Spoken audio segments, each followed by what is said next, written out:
Horlama, horlama, sabrımı zorlama.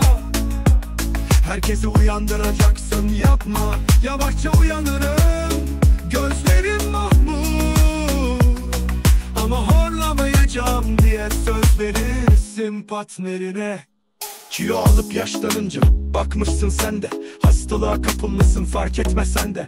Herkes uyanır gürültüne, bir kişi üzülür, o da sensin. Sabaha kadar huzurum bölünür. Uçakta otururken herkes rahatça uyur. Ama sen başını koyduğunda ses gümbürder durur. Herkes der ki bu ne hal, bu ne rüya mı? Aslında sen uyanırsın dersin, ben horlamam ki. Horlama, horlama, sabrımı zorlama. Herkesi uyandıracaksın, yapma. Yavaşça uyanırım, gözlerim mahmur. Ama horlamayacağım diye söz verirsin partnerine.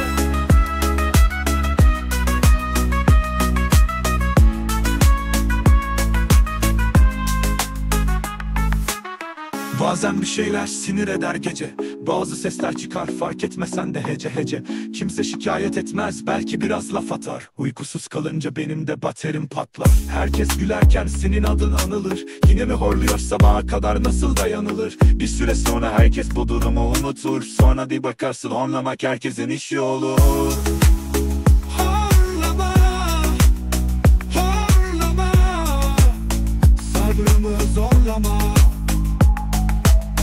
Herkesi uyandıracaksın, yapma. Yavaşça uyanırım, gözlerim mahmur. Ama bu gece horlamayacağım diye söz verdim partnerime. Bir gün gelecek, horlama sana da gelir. Gençken neşeyle geçerdi, şimdi zorlayan bir haldir. Horlama ama sana da gelir. Kabullen, saygıyla karşılarız.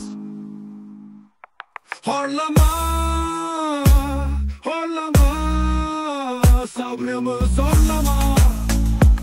Herkesi uyandıracaksın, yapma. Yavaşça uyanırım, gözlerim mahmur.